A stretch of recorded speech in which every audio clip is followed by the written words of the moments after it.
Bonjour tout le monde, bienvenue à un autre épisode d'Un peu de crime dans ton café. Je suis votre animatrice, très relax, avec un bubbly, Catherine. Et comme toujours, je suis avec ma co-animatrice et partner in crime, Audrey. Hello. Comment allez-vous? Ça va? On peut dire qu'on est pas mal pétillante. On est pétillante aux pêches aujourd'hui. Exactement, on commence à être Yeah. vieille, on peut pas boire trop de café. Non, Non. faut les espacer dans le temps pour que Surtout notre cœur tienne le coup. Depuis qu'on a failli faire une crise cardiaque au café collectif. Oui! Justement, aujourd'hui, avant qu'on parle de choses terribles du Allo Police, je vais vous présenter, chers auditeurs et auditrices, un café qu'on a ramassé au Café Collectif! Alors, pour vous rafraîchir la mémoire, aussi c'est la première fois que vous entendez nos voix sulfureuses dans vos oreilles. Le Café Collectif, c'était une expo de café qui a eu lieu au Centre des Arts technologiques à Montréal. Il y a de cela un bout de temps. Et c'était une expo de café qui permettait à tous les micro-torréfacteurs, ben en tout cas aux micro-torréfacteurs que ça leur tentait d'être là, de montrer leurs cafés les plus funky et expérimentaux. Il y en avait plein qui avaient des batchs expérimentales qui étaient faites pour le café collectif. Ouais, beaucoup Parce que- de co-fermentation. Oui, c'est ça, exactement, de la co-fermentation, puis comme des mix qui ont comme pas mal de bon sens, puis comme nous autres on a toujours fait tel type de café, mais là on va aller faire du pink bourbon par exemple, puis c'était quelque chose qui était beaucoup plus, j'ai l'impression, destiné à des professionnels du milieu qu'à des gens qui apprécient le café. Mais nous, on est quasiment des professionnels. On est direct sur le bord d'avoir notre doctorat honoris causa de microtorréfaction. Exactement. Et nous avons découvert un microtorréfacteur qui était bien sympathique. Tout le monde était sympathique. Tout le monde était vraiment sympathique. Mais on a découvert un microtorréfacteur qui s'appelle Canal. Et chez Canal, on a pu goûter à la série Prestige et à un café qui est... C'est même pas une co-fermentation, ça, là. C'est juste un café normal et funky. C'est un café qui vient de la Colombie et ça s'appelle le Quebraditas. Ouh là là! Le Quebraditas est un café qui a des notes de papaye, de citron mailleur et des notes florales. C'est un café à torréfaction très pâle qui goûte, pour vrai, comme un Mazagran. C'est vrai. Je trouve ça pas mal écœurant. Moi, je le bois en espresso, je le bois chaud, mais ça goûte comme une version chaude d'un Mazagran. Les notes de citron sont vraiment là. C'est pas quelque chose de facile d'approche. C'est un café un peu farouche. Il est farouche. Il est farouche. Lesbienne farouche. Oui, faut y faire des belles façons pendant un petit bout, puis vraiment bien jouer ses cartes. Lesbienne Mais farouche, c'est une joke de RBO. oui, C'est pas moi qui fais des affaires. oui, c'était le surnom qu'il avait attribué à Fabienne Larouche. Oui. Bon, pour l'expliquer. Mais donc, c'est ça, c'est un café qui fait son café farouche. Fait qu'il faut être très gentil, Faut le charmant flatter. et charmante et séduisante et le flatter dans le sens du poil. Et peut-être qu'il va ouvrir son sachet de café et à nous donner accès à ses perles. Au réveil. Au réveil. C'est la caverne des merveilles dans Aladdin. Qui ose déranger mon repos, disait le tigre. Mais c'est ça. Là, c'est ce qui ose déranger notre repos est le café Quebraditas du micro-torréfacteur Canal. C'est un micro-torréfacteur qui est à Montréal. Puis, c'est ça, nous, on vous recommande ce café qui appartient à la série Prestige. Et à mon avis, puisque c'est un café plus expérimental, je pense pas que ça va être disponible comme en boutique ou en épicerie. À mon avis, ça serait seulement disponible sur leur site web. Mais on vous conseille donc le micro-torréfacteur Canal. Et si vous n'avez pas accès à ce café Quebraditas de la série Prestige, on vous invite à découvrir tous leurs autres produits qui sont des cafés micro-torréfiés vraiment de qualité supérieure. Merci beaucoup, les gens de Canal et le gars qui nous a fait goûter ça. Oui. Continuez votre beau travail. Il était vraiment gentil. Continuez votre beau travail. Félicitations, votre bon programme. Yeah. Vos bons cafés. Oui, c'est ça. C'est à toi maintenant. Oui, Parle. Je fais plus ma job d'animation. Maintenant, je bois du bubbly. Non, c'est une blague. Alors aujourd'hui, tu vas nous parler de quelque chose qui vient du Allo Police, qui est vraiment comme le Allo Police. J'irais même jusqu'à dire que c'est comme le Journal de Montréal de l'ancien temps. Une coche de plus. Ah ouais, ok. C'est comme le Journal de Montréal a eu un enfant avec le Dernière Heure. Ouais, c'est trash. Il y a des photos de cadavres et à côté d'une annonce pour une ligne érotique. Là. C'est comme le Journal de Montréal a eu un enfant avec le Far West, C'est alors... comme le Journal de Montréal écrit par Patrick Sénécal. Wow, ok. T'as-tu déjà vu des photos, des photos de criminels du Far West qui sont morts? T'es-tu au courant de ça? C'était très précis comme demande. C'était vraiment précis comme demande. Dans le temps, quand ils tuaient des méchants, Ouais. ils les pinaient sur une planche, puis ils les mettaient debout pour prendre des photos de leur cadavre, puis ils mettaient ça dans le journal. Puis ils étaient comme Et voilà, yeah, Billy the Kid est mort! il est mort! Maintenant, vous savez qu'il est mort! Rip. Mais c'est ça, quand tu me parles de comme des photos de cadavres, moi, ça me ramène ces images-là parce que c'était comme... Dans mes premières incursions dans l'univers du true crime, tu sais, ma mère qui capotait sur les gangsters, freaking Al Capone et John Dillinger et compagnie, mais aussi sur les gangsters du Far West, qui faisaient des hold-up. C'est quand même une impressionnante sélection. Mais Quand même, hein. Ma mère est une femme de culture. Exactement. Shout out, maman. Oui. Mais non, c'est ça, c'est que le Allo Police, il y avait pas de problème à se rendre sur des sites d'accidents ou de meurtres, puis d'être comme voici cette femme qui s'est fait agresser et étrangler, et puis encore la grosse mort de Santerre, puis t'es comme ah ben c'est fun. C'est comme le film de Jake Gyllenhaal. Oui, Nightcrawler. Nightcrawler, c'est ça. Je me demandais si je me rappelais le titre. Que c'était tellement bon, puis j'aimerais tellement ça le revoir, mais il est sur Paramount Plus. Ouais, je sais qui a Paramount Plus. In this economy, Benoît. on peut juste afford une plateforme, puis ça sera pas Paramount Plus. Fait que oui, excellent film. Si vous cherchez quelque chose à regarder et que vous avez Paramount Plus pour une raison que j'ignore complètement. Mais oui, alors ben dans le fond, pour être bien transparente avec vous, j'ai eu des semaines assez intenses au travail. Je travaillais vraiment beaucoup et j'avais malheureusement pas tant d'énergie à mettre sur le podcast, pas parce que je vous aime pas puis que j'aime pas ce que je fais, c'est juste que des fois on choisit où est-ce qu'on met notre énergie et ben des fois il y en a juste pas. Fait que, Moi, je pense que tu nous aimes pas puis t'aimes pas ce que tu fais. moi je suis correct. Mais non. Mais c'est ça, puis j'ai trouvé ce cas-là dans les archives du Allo Police, puis vu que c'est un cas dont j'ai absolument jamais entendu parler, puis même j'ai essayé de chercher ailleurs pour d'autres sources que juste le Allo Police et j'ai absolument rien trouvé.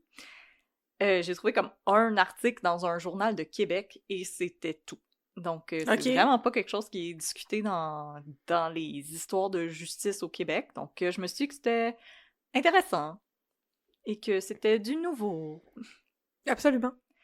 Alors... Tu devrais essayer de plus écrire de script puis juste improviser comme moi je fais. Oui. J'ai juste inventé des histoires. Ben, oui, c'est ça. J'invente pas des histoires, c'est une blague. Je fais juste comme... Moi, j'écris plus de script. Non, moi, pour ça que je suis extra cocoon. Non, j'aime mieux les avoir, mais c'est correct. Je comprends, c'est sécurisant, mais ça prend moins de temps. Ouais. Mais des sources. Donc, ben, des articles trouvés dans les archives du Allo Police. C'est tout. Bonjour, la police. Bonjour, pour la les police. avertissements, ben, il va être question d'un féminicide et du langage peu approprié à nos sensibilités d'aujourd'hui. Parce que, bien entendu, mes sources, c'est le Allo Police. Comme une tarte à la faire louche. Hein? Comme une tarte à la faire louche. Non, ça, tu peux le dire, c'est correct. Personne qui va t'en vouloir. Non, personne ne va m'en vouloir, mais c'est une expression. La parlance. Non, mais c'est de la parlance de l'ancien temps, la tarte à la farlouche. Mais non, c'est vraiment des expressions pas très correctes qui te dit mon Dieu, les journalistes dans ce temps-là, qu'est-ce qu'ils s'imaginaient? Alors, je vais mettre un peu de sable dans ton café. Wesh! Partie 1. Une découverte macabre. Dans une édition du Allo Police datant du 31 mai 1964, un article au titre pas sensationnaliste pour 2 scènes, « Dans la sablière des passions illicites, le corps nu d'une inconnue ». Dans la sablière des passions illicites! Wow, ça commence bien. Je n'avais pas pensé souvent à cet endroit-là. Dans le centre d'achat des passions illicites! Sur le terrain de Pécovent des passions illicites! Dans le country club désaffecté des passions illicites! Je tiens à dire que mon cours de yoga, j'ai un cours de yoga qui se déroule dans la salle du conseil de la ville où je réside. Ah. Et là où on va chercher les petits blocs pour faire du yoga, il y a comme une armoire avec un collant dessus, puis le collant, ça dit « The Seaway Swingers ». Puis en dessous, il est écrit « Le club de danse sociale de la ville où je réside ». Puis ça me fait rire à toutes les fois que je vois le sticker. Mm-hmm. Y a-tu un ananas à l'envers? Non, c'est comme un cowboy sur un... Sur un ananas à Un l'envers. C'est les hippocampe. swingers dans tous les sens. sur un hippocampe. Sur un hippocampe? Ouais, Seaway Swingers. Seaway. Comme l'océan. Ouais, mais genre, pourquoi tu swings dans l'océan? Regardez, c'est pas... Parfait. Ok. Le sway of C'est the comme ocean. Swing Kids, mais une autre version. Fait que dans la sablière des... Swing pas camp. Dans la sablière des passions illicites, le corps nu d'une inconnue relate la découverte macabre faite par un camionneur au mois de mars de la même année. Attends, ça c'est le titre? Oui. Non, Ok. ça finissait après inconnu. Ils ont besoin d'un cours, Ils ont là, pour appris écrire la un description. titre de une, là! Ok, pardon. Alors, je me tais. Simon Bélanger, un employé de la sablière Albert Haynes Limitée de Sainte-Thérèse de Beauport, se dégourdissait les jambes en attendant que la chargeuse mécanique soit prête à remplir son camion. C'est à ce moment qu'il a aperçu une forme blanche qui dépassait du sable. En se rapprochant, il constate qu'il semble s'agir d'une épaule. En remuant le sable, il découvre le corps entier, nu, d'une femme. Il s'empresse de faire part de sa découverte à son patron, Albert Haynes, le propriétaire de la sablière. À son tour, Haynes fait prévenir le médecin du village, le docteur Raymond Côté, et le coroner du district. Moins d'une heure plus tard, le corps était transporté à la morgue de Québec. L'affaire a tôt fait d'attirer l'attention des médias. En entrevue avec le Allopolis, Albert Haynes affirme avoir du mal à chasser les buveux et les traîneux qui passent la nuit sur sa propriété. Là, je le cite, « Il faudrait 10 gardiens armés qui passeraient la nuit là pour empêcher les jeunesses de se livrer à leur sport favori. » Puis là, moi, j'écris « Le pickleball, Le poon. le poon, le badminton, Compétition internationale de poon. dans la sablière. » Endroit... Mais les buveux et les flâneux. les qu'est-ce que- buveux et les traîneux. Et les traîneux, excusez.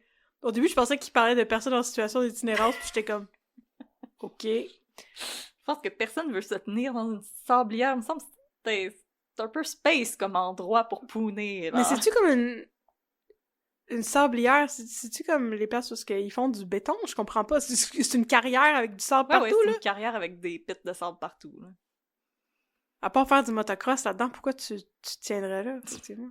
Parce qu'apparemment, c'était It was the place to be, comme dans le sketch avec Stéphane. Oui. It's got everything. It's got everything. It's got sand. Hein? It's got the babies. It's got motocross. It's got the cross. It's got a naked body. C'est l'inspecteur Jean-Marc Bouchard qui est chargé de l'enquête avec le caporal Gaston Côté. Écoute, toute ta famille était là. Raymond Côté et Gaston Côté. Toute ta famille était là. C'est à Sainte-Thérèse de quoi? De Beauport? Ouais, Aucune idée. proche Mais de Québec. ah ben ça, c'est une autre branche, parce que ma famille venait Ah. de Québec en 1634. Ça fait un bout, ça. Ça fait un bout. Pas plus nous autres. Ils se sont établis ailleurs. Mais c'est moi où tout le monde a comme un nom bien trop contemporain. C'est comme le cycle des noms. C'est Simon Bélanger, Ouais. Jean-Marc, 1964, Jean-Marc. Ben oui. OK. Puis ça. J'aime ça les noms, vous savez que j'aime ça les noms. Raymond puis Gaston, ça va un petit peu mieux. Ouais. Selon le rapport du coroner, la victime a eu la partie frontale du crâne défoncée et brisée au niveau de l'œil. Ah! Un coup qui lui aurait été asséné avec force à l'aide d'un objet contondant. Selon les estimations de l'expert, elle aurait environ 20 ans, mesurait 4 pieds 10 et pesait 115 livres. 4 pieds 10? Ouais, mais dans le temps, les gens étaient Elle pas est aussi toute grands. petite! C'est une petite mademoiselle. Comme Myriam. Oui. Oh non! Ah, comme ton amie. Comme mon amie! Oh, mais elle a juste 20 ans? Oui. Est-ce qu'elle a été tuée là? Ben, c'est pour ça qu'on fait une histoire de true crime dans Ah, le ok, excusez. Ben, j'essaie de... Moi, c'est comme... Tu fais des histoires de true crime, là. Moi, je me sens Oui. comme dans un roman d'Agatha Christie, puis j'essaie de déterminer qui est le coupable. Le sable. Est-ce que le cadavre a été déplacé? On va tout en parler. Enquêteur côté. Enquêteur Boutin. On va tout en parler. Agent Boutin, répondez-moi. Oui. On n'arrive toutefois pas à identifier le corps en raison de l'état de décomposition avancé du visage qui avait été enterré sous le sable pendant près de 3 mois. Oh mon Dieu! Ouais, le corps avait été là longtemps avant qu'on le trouve. Ok, fait que s'il a été déplacé après la mort, c'est plus bien important à ce stade-là. Ça serait dur à savoir. Bon, ben là, c'est ça. Je pose pas une bonne question. Le 22 mai, un nouvel élément s'ajoute à l'enquête lorsqu'un enfant découvre, dans un fossé sur le bord de la route, un paquet de linge appartenant vraisemblablement à une femme. La découverte a lieu à mi-chemin entre Sainte-Thérèse et Charlesbourg, à environ 3 km de la Sablière, où le corps de l'inconnu a été retrouvé. Parmi les vêtements retrouvés, on compte une jupe blanche déchirée, une blouse à motifs blanc et vert, des chaussures blanches, des bas de nylon et un coupe-vent rouge. Se prenant pour le Fashion Police, Allopolis commente ainsi la découverte. La pauvre qualité de ses effets vestimentaires nous permet de croire que la victime devait être d'une condition plutôt modeste. Manger à chenoute. Ew, ça venait du Shein. Ew. Ew! Ben, je trouvais que ça avait l'air d'un beau mix de couleurs, là, le blanc, blanc-vert avec le côte rouge. Là. C'est un petit kit, là. Dans ma tête, c'est cute. C'est les années 60, là, j'imaginais Ouais. comme un kit de go-go dancer, là. C'est une jupe vraiment très courte, genre blouson d'aviateur. Non, je pense qu'elle était assez modeste. Ah, excusez. Dans ses pages, le Allopolis émet des théories. D'abord, on déduit que celui ou ceux qui sont derrière l'affaire ont pris soin de dévêtir leur victime pour lui retirer toute marque d'identification. Par contre, l'ivresse ou la panique auraient effacé la prudence de leurs gestes et auraient forcé le ou les meurtriers à se débarrasser des vêtements en les jetant dans un fossé à la vue de tous. Ce qui est comme des déductions qu'on est tous capables de faire, Allopolis. Ensuite, le Allopolis estime que quiconque est responsable de la mort de la jeune femme connaissait bien le coin et l'emplacement de la Sablière. Pour s'y rendre, il fallait emprunter un petit chemin difficile à voir à partir de la route. Il s'agissait d'un chemin réservé aux camions qui montaient en lacet jusqu'au sommet d'un monticule boisé. C'est un endroit isolé et désert la nuit, sauf pour les traîneux et les buveux. Ben, c'est ça, c'est qui les traîneurs et les buveux dans ce cas-là? Je pense que c'est juste les jeunes de la région qui savaient c'était où. Pauvre fille! Pendant 3 mois de temps, je trouve ça épouvantable. Pendant 3 mois de temps, elle était là, puis il y avait peut-être des buveux et des traîneux qui faisaient le party direct à côté. Il y a du monde qui travaillait là. Ils l'ont jamais vu. Mais ça a C'est l'air vraiment assez épouvantable. vaste de la description qu'ils en Oui, font. mais non, ça doit, mais je trouve ça vraiment... Je trouve ça vraiment triste, je trouve ça vraiment... Non, ben attends les détails, là. Ok. Ça va pas aller en s'améliorant. Par contre, le propriétaire de la Sablière, M. Haynes, mentionne aux journalistes que, malgré une grosse chaîne qui barre l'accès, des buveux de bière et d'alcool, des amoureux de toutes sortes s'y rendent régulièrement le soir et y demeurent jusqu'au petit matin. Parfois, on s'y bat. Mais c'est ça, je trouve ça... Je sais pas. Ben, c'est peut-être une activité très normale de l'époque, puis je suis pas dans l'époque, mais comme... De boire Mais et de se battre. Non, dans une carrière de sable. Oui. Ben, Tu sais, d'accord, oh, c'est une petite trottineuse qui va jusqu'au top de la montagne. Pourquoi ils vont pas faire ça dans le bois à la place? C'est bien plus le fun d'aller dans le bois, non? Il y a des marmottes. il y avait peut-être des places pour s'asseoir. Il y a des ratons. Je sais pas, j'étais pas un jeune qui s'ennuie dans les années 60. Il y a des chevreuils. Selon M. Haynes, Des écureuils. Selon M. Haynes, il devait régulièrement appeler la police pour chasser des intrus. Finalement, le Allopolis croit que le corps a été déposé dans la sablière plutôt que lancé dans la sablière, puisqu'il ne comportait aucune marque d'impact. Le corps ne porte également aucune trace de lutte, des égratignures ou des ecchymoses. Excuse-moi, ça fait 3 mois qu'il est là? Ouais. Mais on le saurait même plus. Je pense qu'on peut plus déduire grand-chose. Je dis ça en ma capacité de personne qui a regardé des photos de corps en putréfaction pour écrire mes romans policiers. 3 mois, c'est... Ben, il est foiré par du sable, en plus, là. C'est C'est lourd, du sable. Je pense pas que tu verrais s'il y avait un bleu à l'origine, là. Non, c'est pas mal fini. Partie 2, elle s'appelait Monique. Oh. Pour tenter d'identifier le corps, la liste des femmes disparues depuis le mois de février dans la région de Québec est passée au peigne fin par les autorités. Les policiers de Sainte-Thérèse disposent toutefois d'une piste qui leur a été donnée par une source anonyme qui les a appelés à 2 reprises au mois de mars pour les inciter à aller fouiller les pits de sable de la région de Québec, car le corps d'une femme s'y trouverait.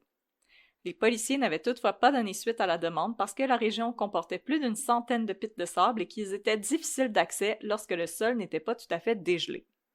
Puis ça leur tentait pas. Non, mais c'est ça que j'allais dire. Si elle a disparu en février, il y avait de la neige sur le sable. Ils pouvaient pas la mettre sous le sable. Tu comprends ce que je veux dire? Oui. Il aurait fallu qu'ils creusent pour la mettre sous le sable. Mais ça, c'était les estimations qu'ils ont faites parce qu'on va apprendre que finalement, c'était peut-être pas 3 mois. Ah, bon! C'est de la mésinformation, ton affaire. Non, c'est le coroner qui s'est trompé. C'est de la mésinformation, son affaire. Le coroner côté. Pour citer le Allopolis, L'informateur anonyme sait quelque chose. Il a participé au coup ou il en a eu connaissance ou quelqu'un lui en a parlé.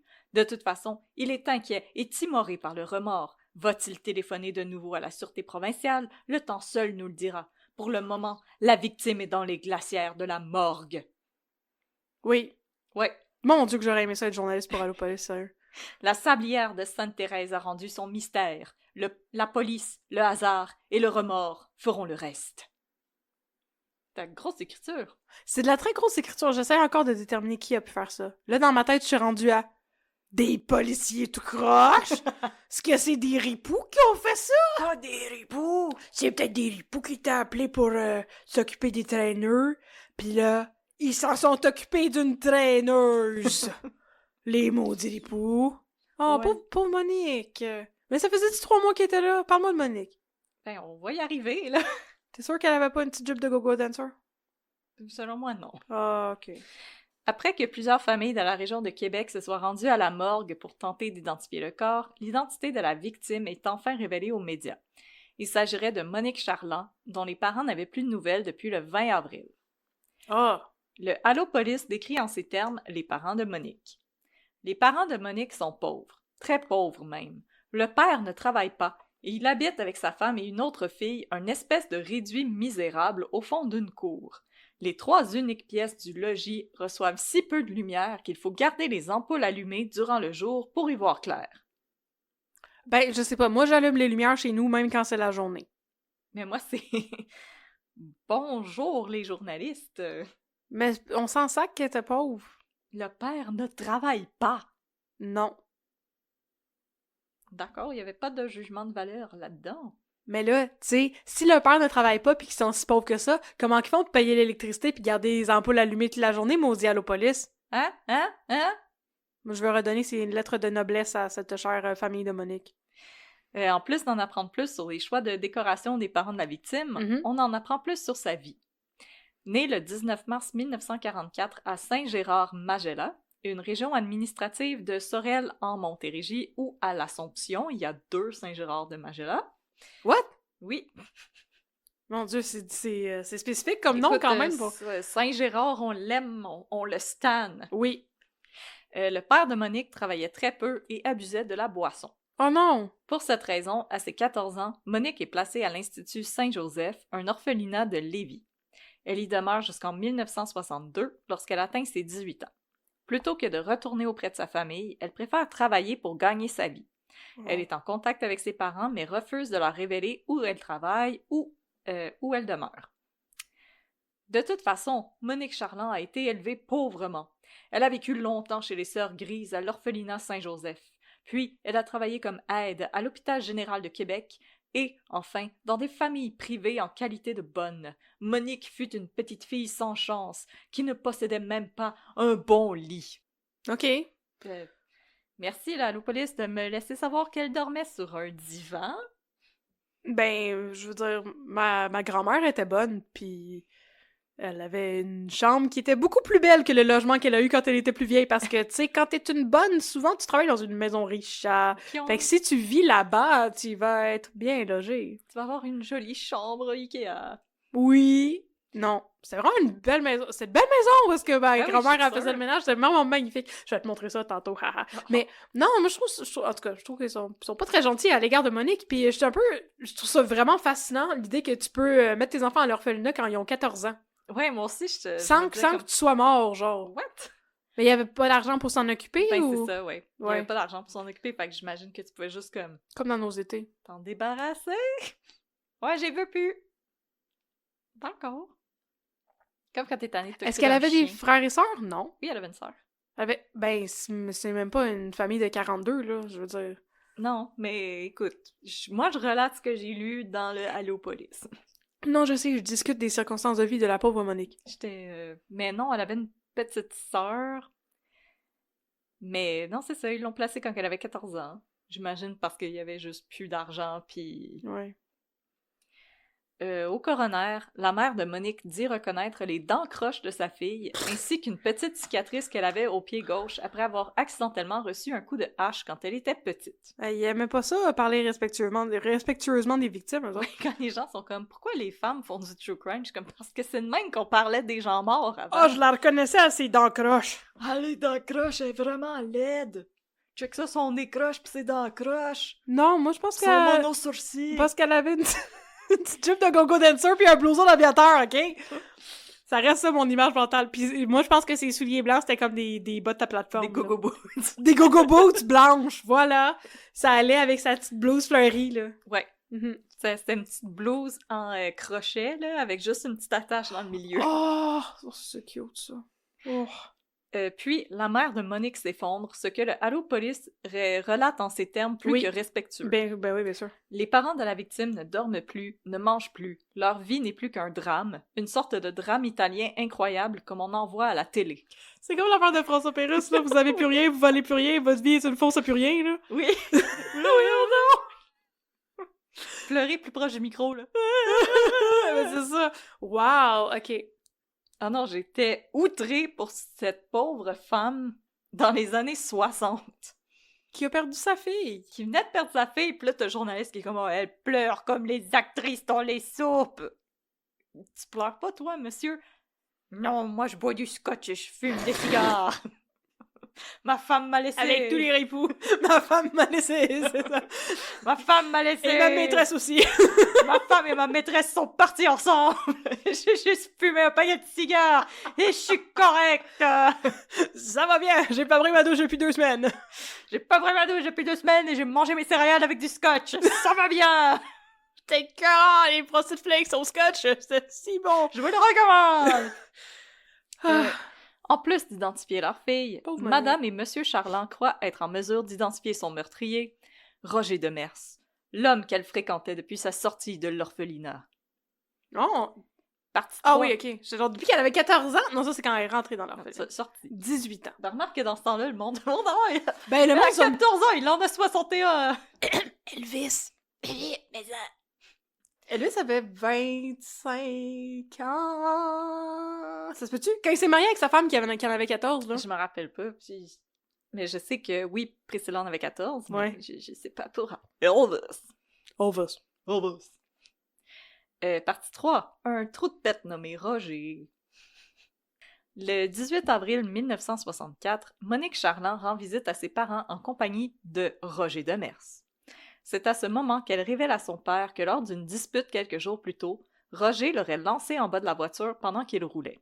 Mais voyons, tabarnak! L'homme proteste, rétorque que c'est plutôt Monique qui s'est elle-même jetée en bas de la voiture. Ben oui, c'est ça. Ben oui, absolument, ça m'arrive à tous les jours. De me pitcher en bas d'une voiture qui bouge. Oui, à toutes les fois que mon chum pis moi on a une conversation, ça finit par moi qui se lance en bas de l'auto. C'est pour ça, justement. C'est pour ça qu'on peut plus te laisser conduire. C'est pour ça que t'avais perdu ton permis. J'avais pas perdu mon permis, j'avais pas renouvelé. C'était une blague, je fais de la mésinformation, moi aussi. Le ton monte et les parents de Monique finissent par appeler la police afin de les séparer. 2 jours plus tard, soit le 20 avril, Monique téléphone 2 fois à ses parents pour leur annoncer qu'elle compte quitter son emploi comme bonne dans une famille du quartier Siri pour travailler pour une famille à Deschambault, près de Québec. Elle révèle également à ses parents que Roger a perdu son emploi après avoir eu un accident de voiture avec un véhicule qui lui avait été prêté par son employeur. C'est la dernière fois qu'ils ont eu des nouvelles de leur fille. Oh non! C'était étrange comme affaire à dire à tes parents. Ouais, Roger était sous, il a craché l'auto à son boss. Ah, c'est littéralement ça? Bon. Mais c'est quoi qu'il faisait comme job? On le sait-tu? Je vais te le dire. Il est écrit dans mon texte, je sais. Et c'est très particulier comme job. OK, parce que... ça n'existe plus. J'étais comme, il est-tu camionneur? Parce que si t'es camionneur, t'as un accident, je comprends. Non, mais il était vendeur porte-à-porte. Puis je me rappelle... Hey, ça, c'est quelque chose, dans les vendeurs porte-à-porte, tabarnouche. La sœur cadette de Monique, elle, a rencontré Monique dans un terminus d'autobus de Québec le 20 avril au soir. Monique lui aurait alors confié son intention de partir et de ne revenir qu'une fois qu'elle serait en âge. En âge de quoi? Elle avait déjà 20 ans? 22 ans? Elle avait 19 ans. Elle avait 19! Au moment de sa disparition, en fait. Ah! OK. Fait Je sais pas ce que ça veut dire en âge ou comme quand elle allait être mariée. Je sais pas si c'est une expression de l'époque. Quand elle allait avoir 25 ans puis qu'elle allait être vieille fille? Oui, je sais pas. Elle a dit quand elle allait être en âge. Toujours selon le témoignage des parents de Monique, quelques jours après l'annonce dans les journaux de la découverte du cadavre d'une jeune femme dans une sablière, Roger Demers, un homme marié et père de 5 enfants, What? que Monique fréquentait, oui, Calvance, Roger! se serait rendu à leur domicile pour demander à récupérer des items qu'il avait offerts à leur fille. Il était marié, il avait 5 enfants! Oui, puis il y avait des maisons. Tabarnak! Et il justifie sa requête en déclarant aux parents de Monique qu'elle l'avait quitté avec l'intention d'en épouser un autre. Les choses étant terminées Ben avec entre eux- raison, là, t'es déjà... Oui, c'est c'est parce comme- que ça existe pas, la polygamie, là. Ouais, monsieur. C'est pas légal, ça, ici. Les choses étant terminées entre eux, il voulait récupérer ce qu'il considérait lui appartenir. Soupçonneux, le père de Monique s'est rendu au service social raconter la scène qui venait de se dérouler. C'est là qu'on lui a recommandé de se rendre à la police. C'est quoi le service social? Je sais pas si c'est ce que ça disait dans le texte. Je sais pas si c'est un espèce de entre-deux entre la police puis voyons, la population générale. J'ai essayé de faire une recherche puis ça m'a rien donné. Ah, bon. Fait que je sais pas ce que c'est. S'il y a des gens qui ça leur dit quelque chose, gênez-vous pas pour nous écrire. Si les policiers croient M. Charland, ils n'ont toutefois pas de preuves pour arrêter l'ex de Monique, autre que le rapport de police qui avait été produit quand les policiers avaient dû se rendre au domicile de Charland quand Roger Demers battait Monique devant ses parents, après qu'elle aurait dit qu'il l'avait poussée en bas d'un char. Mais là, quand... Excuse-moi, là. Je ne peux pas revenir sur mon affaire de ripoux, là. Mais les ripoux sous-morts que leur femme les a quittés, puis leur maîtresse, puis toute cette gang-là, là. Oui. Quand les parents de Monique sont allés les voir pis ont dit « On n'a plus de nouvelles de notre fille, on s'inquiète. » Là, eux autres, dans leur petite municipalité, là, il y avait peut-être genre 2 case files.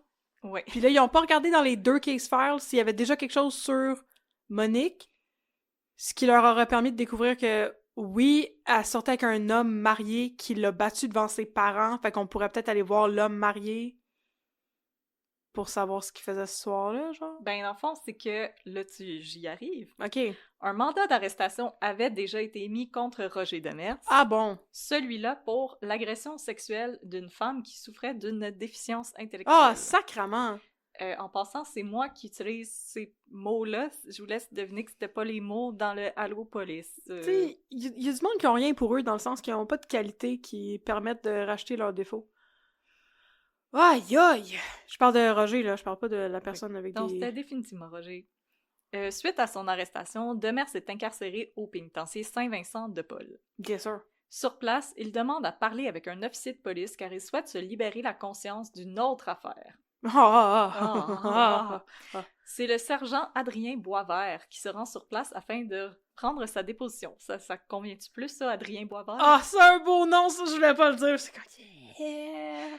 Attends, moi, je vais googler Roger Demers, vas-y. Roger Demers entame donc son récit. Il aurait fait la rencontre de Monique en 1963 quand elle avait 19 ans et lui 31. Il était alors déjà marié et père de 5 enfants, mais selon lui, Monique avait tout de même accepté de vivre avec lui et ils ont eu un enfant ensemble. Je trouve ça un peu étrange, comme « Oh, je t'ai mariée, j'avais 5 enfants, mais elle a quand même accepté de vivre avec moi, c'est très correct. » Parce que c'est pas le parti fautif ici. Là. Puis ils ont eu un enfant ensemble? Ouais! Ce qui est arrivé à cet enfant? Il est-tu à l'orphelinat, lui, avec? J'ai l'impression qu'ils l'ont envoyé à l'orphelinat, comme... Avec ce qui s'est passé, puis le fait que l'enfant est comme pu mentionner, j'ai l'impression qu'ils l'ont pas gardé avec eux. Ok, cool. Fait que lui, il avait à ce moment-là 34 ans, puis elle en avait... Non, lui, il en avait 31 quand il l'a rencontré, puis elle 19. Fait que quand elle a disparu, il en avait 32, puis elle 20. Je suis pas un fan de ce age gap. Non, moi non plus, je suis pas fan, pas en tout. C'est toutefois le 20 avril 1964 que Demers aurait compris que Monique risquait de causer des problèmes avec sa femme. Ce matin-là, le téléphone sonne et c'est sa femme qui répond. À l'autre bout du fil, il n'y a supposément personne, mais Demers se doute bien qu'il s'agit de Monique. Plus tard, Roger se rend à la taverne pour téléphoner à Monique qui travaillait chez la famille Thériault. quand t'allais au restaurant et utiliser le téléphone. Ben, c'est en 1964, il y avait peut-être Oui. pas le téléphone chez eux. Ben oui, ils ont appelé chez eux, puis c'est sa femme qui Ah a oui, répondu. excuse-moi. Mais c'est probablement parce qu'ils voulaient pas qu'elle l'entende. Aussi. Mais non, il y a des gens qui avaient probablement pas le téléphone chez eux encore, mais comme Ben aussi. lui, il a clairement été là pour que sa femme ne l'entende pas parler avec sa maîtresse. Ah ouais, non, peut-être pas. Mais c'est ça, il disait, je me suis rendu compte que Monique pourrait causer des problèmes auprès de ma femme. Moi, je pense que c'est son pénis qui cause des problèmes auprès de Oui. sa femme. Moi, je pense que c'est ton incapacité à garder des pantalons, mon cher. Roger, mon Mais cher. c'est pas de sa faute, il était trop grand! Ah, Il avait compris l'art du size-up. C'est tellement flatteur, et aussi Oui. mes pantalons C'est comme tombent. oversize. J'aime vraiment ça. J'ai perdu ma ceinture. Non, il n'y avait pas de ceinture, j'ai perdu mes bretelles. Je les ai perdus dans le pétassable à côté Il y du avait cadavre de les ma ceintures maîtresse. aussi. Ah. Oh non, Oh les non. ceintures existaient aussi, mais les bretelles, ça fait l'époque. Ah, ah, ah, ah. Plus tard, Roger se rend à la taverne pour téléphoner à Monique, Ben qui oui, bien travaillait chez la famille Thériault dans le quartier Série à Québec. Monique lui demande de venir la voir, qu'elle a besoin de lui parler. Roger Demers va rejoindre Monique chez les Thériault aux alentours de 11h30. Ils auraient alors parlé avant d'avoir des relations. J'aime qu'il a dit ça à la police. Chérie, je pense que notre bonne est en train d'avoir du poon dans la chambre d'invité. Je veux rien dire, là, mais ça sonne de même. Je sais pas si ça fait partie de sa description de tâche. Tu devrais le faire ça. Je pense que c'est dans la chambre des enfants, en fait. Oh non! Oh non! Oh non, nos petits Adélard Junior. Puis Oh, Adélard! Hervé Adélard et Gilles. Gracien! Et Gracien! Oh non, les jumeaux! Monique lui aurait alors confié qu'elle ne voulait plus travailler, qu'elle voulait vivre avec lui à temps plein. Oui. C'est alors que M. Thériault serait arrivé à l'improviste et y aurait surpris Monique dans la cuisine en compagnie de son amant. Ah, elle est en train de fourrer Non, je avec pensais son qu'il amant avait- dans la non, cuisine. Je pense qu'il avait fini. Ah, ok. C'est... Il était parti se restaurer après avoir eu de l'activité physique. Ah, d'accord. Un petit verre de 7-Up. Pour se refaire des forces. Furieux, le patron de Monique chasse Roger et fustige sa bonne, lui rappelant qu'il lui a interdit d'avoir des visiteurs. J'étais un peu de son bord par rapport à ça. Je sais pas pourquoi ça me weird out à ce point-là, là, mais je trouve que c'est Mais comme parce que un t'es en gros train de invasion s'occuper of des privacy. enfants. Non, mais c'est la nuit, non? Il est Non, pas... c'est le jour. Ah, je pensais 11h30 de l'après-midi. Ah, excuse-moi, je pensais qu'il était 11h30 la nuit. Non, c'était pendant Mais je veux dire, dans tous les cas, je sais pas. Je Elle trouve... s'occupait des enfants pendant que les parents étaient au travail. Ah, pardon. Puis madame, je sais pas, elle était partie prendre le thé chez la voisine, je pense pas qu'elle travaillait. C'est juste à cause de... C'est juste parce que t'as dit que Roger était allé à la taverne. Dans ma tête, tu vas pas à la taverne à 8h le matin pour un téléphone, là. Tu vas à la taverne le soir et... Non, il est allé se servir du téléphone. Puis, le connaissant, il a sûrement bu 2-3 bières. Peut-être. En quittant les lieux, Roger aurait annoncé à Monique qu'il la rappellerait aux alentours de 13h. Lors de cet appel, il lui demande d'aller Il lui demande d'aller le rejoindre à la gare Saint-Roch. Mhm. Roger aurait alors emprunté le véhicule d'un ami pour rejoindre Monique à leur lieu de rendez-vous, aux alentours de 16h. Monique l'y attendait avec 2 valises, une rouge et une grise. Roger aurait toutefois forcé la jeune femme à laisser ses valises dans un casier à la gare. Une fois les valises déposées, le couple se serait d'abord rendu à une épicerie afin d'acheter une caisse de 24, puis se serait promené en voiture dans la région. Tu sais, dans le temps, tu peux boire en conduisant. Oh, tout ça... C'est de la romance! Tout ça m'écoeure. Est-ce qu'il... C'est quoi qui conduisait? Est-ce que c'était comme un tout petit pick-up? Ben, en fait, l'existence même de la voiture va éventuellement être contestée. On s'en parle. Mais comment il a fait pour transporter son corps là-bas en skidoo? On s'en parle. En ski de fond. En 4 roues? En ski de fond en mars. En raquette? Non, on est à fin avril! Ah, c'était ça, les sports dans la sablière du ski de fond. Voilà! Ce qu'ils font! Je viens d'inventer un sport. Non, ça existe déjà, le ski de sable, c'est vrai. Le ski de sable? Oui, ben le surf de sable qu'il appelle. Ok. Là, en tout cas. Oh boy! White people. On a le surf flexible en tabarnak. C'est quand il se trouvait dans la région de Sainte-Thérèse que Monique aurait annoncé à Roger qu'elle voulait qu'il loue un appartement afin d'y vivre ensemble. Ben, il avait déjà dit. Ouais, je veux qu'on vive ensemble. C'est quoi qui est surprenant là-dedans? Ah, c'est parce que les 3, 4, 5 autres fois qu'il avait dit avant, il l'écoutait pas. C'est ça. Ok. Il était trop occupé à se trouver beau. Doi. Il était-tu beau? T'as-tu vu les photos? Oui. Ben, c'est un monsieur des années 60, là. Attends, je vais te Il ressemble à qui? un monsieur. Fais-moi comme quand je faisais... Je sais Ok. pas, c'est mon affaire de l'astronaute aux couches, là, que je faisais Imagine- des descriptions des gens. Salvador Dali, Ça commence bien. mais monsieur pauvre québécois des années 60. Ah oui, Tiens. c'est lui? Ah non, c'est pas lui partout. C'est lui. Ben, il est pas laid. Non, c'est pour ça qu'il pullait. Ok. Roger, donc Monique lui a demandé qu'ils se louent un appartement ensemble. Roger aurait refusé, répliquant qu'il n'avait pas les fonds nécessaires. Moi, je connais 6 autres raisons. Vite de même, il y en a 6 Vite de même, il me semble qu'il y en avait 5 plus une raison très importante de pas louer un appartement, Roger, mais c'est correct. Si c'est les fonds qui te préoccupent, fuck you. Il aurait alors proposé à Monique de la déposer chez sa tante à Beaumont, offre qu'elle aurait refusée, objectant qu'elle voulait rester avec lui. À nouveau, Roger refuse. Il est marié et il tient à sa vie avec sa femme. Monique aurait alors demandé à Roger de passer la nuit ensemble, et encore une fois, il rejette l'offre. Selon le prisonnier, ce nouveau refus aurait été la goutte qui a fait déborder le vase pour Monique, qui l'aurait alors frappé au visage avec une bouteille de bière vide et son dentier se serait brisé à l'impact. Selon Roger, il se serait contenté de rire, mais Monique était en colère et exigeait qu'il arrête la voiture et la laisse descendre. Il aurait alors bifurqué vers l'accotement, mais Monique avait déjà ouvert la portière et se serait jetée en bas du véhicule qui roulait alors à environ 30 km/h. Attends, ça fait 2 fois, selon ses dires, à lui, qu'elle se pitche en bas d'une auto pendant qu'il conduit? Tout le temps! Tout le temps! C'est moi ou il est plein de marde? C'est à cause de elle qu'il a fallu qu'il invente les child locks. Je te dis, là, je fais juste conduire avec ma maîtresse. Mais moi, c'est qui arrête l'affaire pas de se de... garrocher en bas du char. J'aurais vraiment envie de passer ça à Mythbusters, là, parce que je suis pas sûre qu'après avoir reçu un coup de bouteille de bière vide d'en face, t'es capable de continuer à conduire ton char. Tu sais, Ouais, de puis pas juste arrêter... rire. De pas arrêter de conduire ton char pendant que ça se passe, pas prendre le fossé quand t'as bu probablement toute une 24. Puis que comme... Je doute de monsieur? sa version des faits. Pis t'es un monsieur des années 60 qui a comme l'air d'avoir une réputation de batteur de femmes. Pas sûr que tu ris si une madame t'en calisse ça en pleine face. Ouais. Non, monsieur. Ben, jusqu'à temps, il y a un CV pas mal complet de trous de cul. Exact. C'est pour ça que j'ai dit, il y a un trou de pète nommé Roger. Voilà. S'apercevant que Monique n'était plus là... Il est encore en train de rouler! Oui, il roulait encore. Ah! Ah, et puis là...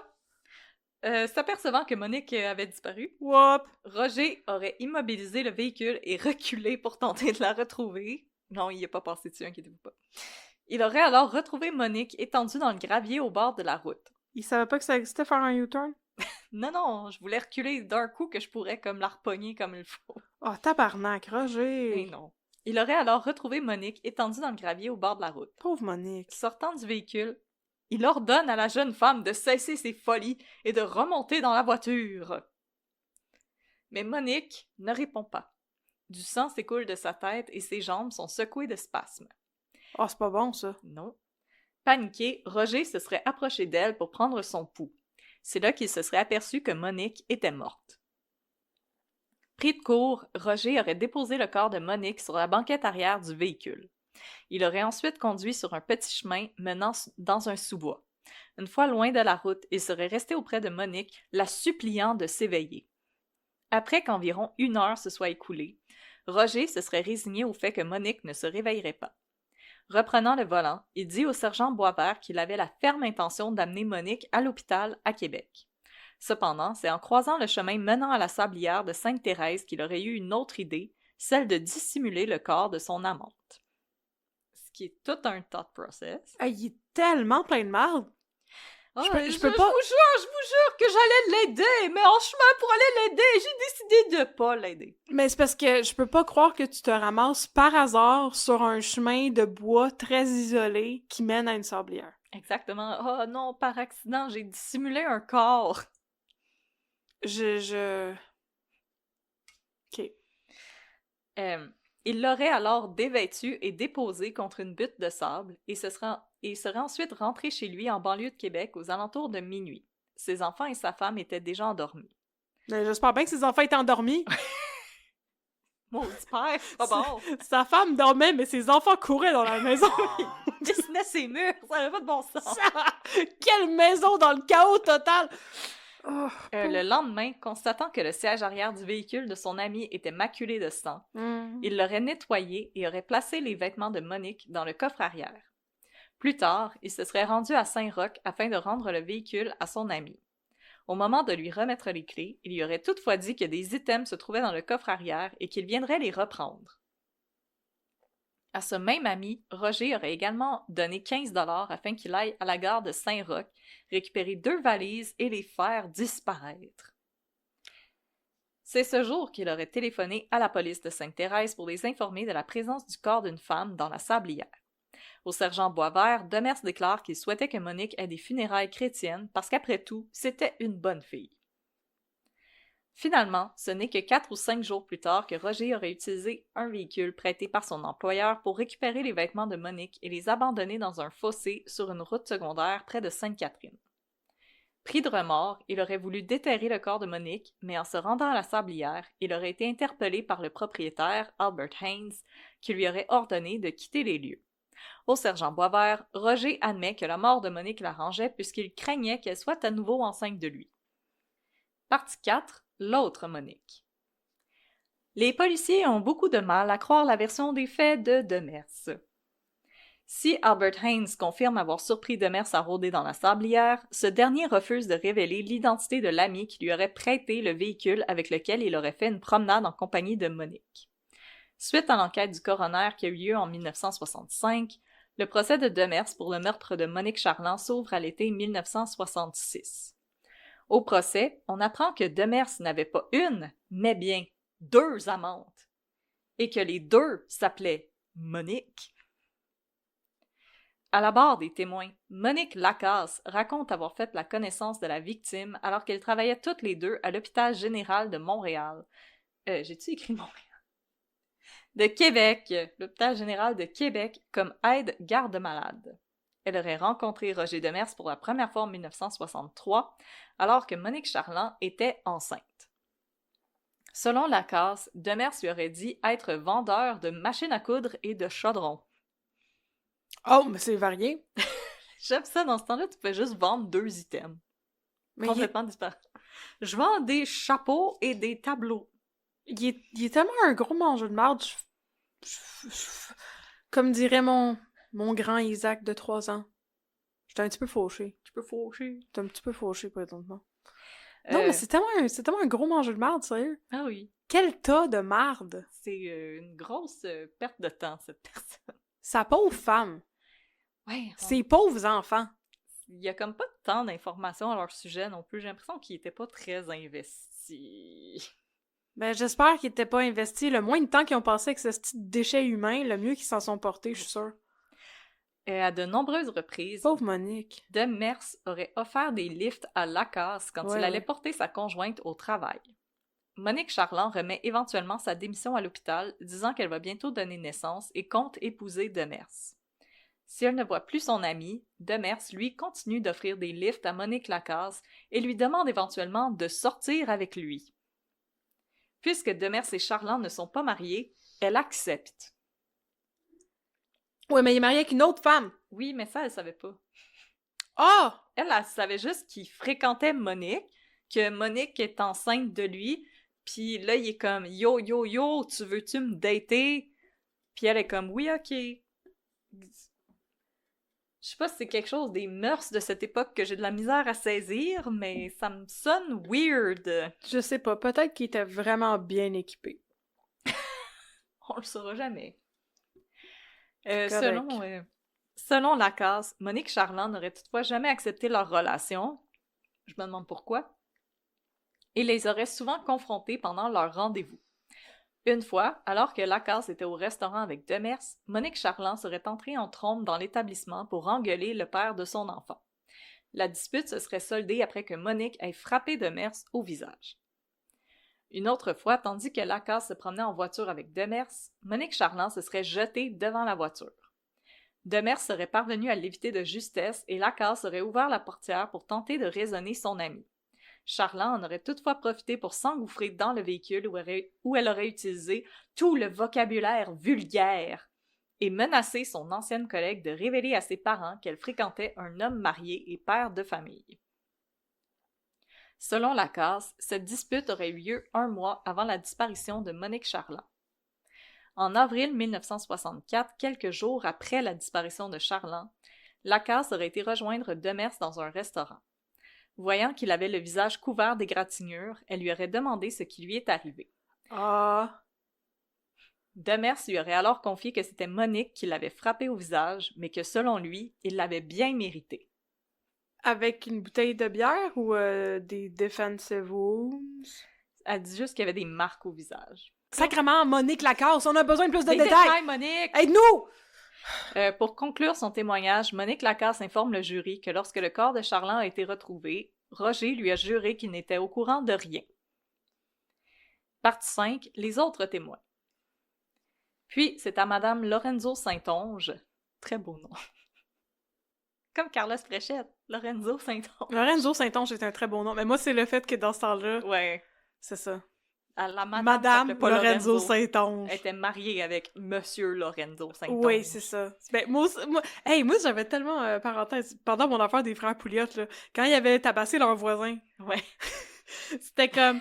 Et Madame Pierre Dion a dit au journal, et Madame Michel Dion a dit au journal, puis j'étais comme, j'aimerais vraiment se trouver leur nom, parce que je trouve ça un petit peu cave. Puis c'est ça, avec mes skills de généalogie, j'ai réussi à trouver leur nom, mais comme quand même, voyons, Ouais, ça c'est une habitude étrange, là. Fait que Madame Lorenzo Saint-Onge, la chambreuse chez qui résidait le couple Charland-Demers, de témoigner. Celle-ci confirme que le couple avait loué une chambre chez elle du 10 janvier au 13 avril 1964. Demande-moi pas comment Fait Roger qu'ils habitaient partageait... ensemble? Ils habitaient ensemble. Demande-moi pas comment Roger partageait ses journées. Ah, parce qu'ils travaillaient en plus. Ouais. Ouais, j'avoue, ils étaient Écoute, je sais pas, il devait avoir... Fait qu'ils habitaient déjà ensemble. Ouais, mais comme ils ont habité ensemble pendant comme ces 3 mois-là, je sais pas si c'est parce qu'il a comme décidé qu'il voulait retourner avec sa femme ou... En tout cas, c'est vraiment... Le timeline est vraiment étrange. J'ai essayé de comme reconstruire du mieux que j'ai pu, mais je comprends pas trop comment il partageait son temps, là. Elle déclare ensuite que le couple avait l'habitude de se disputer et qu'elle avait souvent entendu des coups provenant de leur chambre, lui laissant croire que Demers battait Monique Charland. Tu sais, à l'époque, tout le monde tapochait sa femme, fait que si les gens sont comme « Oh, lui, il est vraiment violent », Je pense pas que tout le monde tapochait sa femme. non. Je pense quand même que ça veut dire que c'était excessif. Oui, je pense que c'était peut-être quelque chose qui était plus... qui était socialement accepté, mais je pense pas que tout le monde tapochait sa femme pour autant. Non, mais... Moi, j'ai envie de croire qu'il y avait des bonnes personnes qui tapochaient pas leur femme dans ce temps-là. Mais c'est quand même mentionné à son procès qu'elle l'entendait souvent. Oui, je veux dire, lui c'est clairement un trou de pète, lui, c'est établi qu'il faisait ça, mais je veux dire, je pense... J'ose espérer... Qu'il y avait des gens qui aimaient leur femme. Oui... Madame Saint-Onge affirme ensuite que le 13 avril, Monique serait allée la voir pour l'informer qu'elle quittait la chambre et Roger Demers. Elle avait ensuite supplié sa propriétaire de ne surtout pas révéler sa nouvelle adresse à son conjoint. Oh. Après avoir appelé à la barre des témoins la sœur de Monique pour confirmer que celle-ci avait bel et bien une valise rouge et une valise grise, je trouve ça un peu space de prendre quelqu'un pour ça. C'est pertinent, oui, c'est ça. On appelle à témoigner Monsieur Alfred Thomasin, un commis d'épicerie. Ça aussi, c'est un bon nom. C'est un très bon nom. J'aime le nom de famille Thomasin aussi, c'est le fun. Celui-ci se rappelle qu'au mois d'avril 1964, il a vu Roger Demers accompagné d'une jeune femme dans la vingtaine.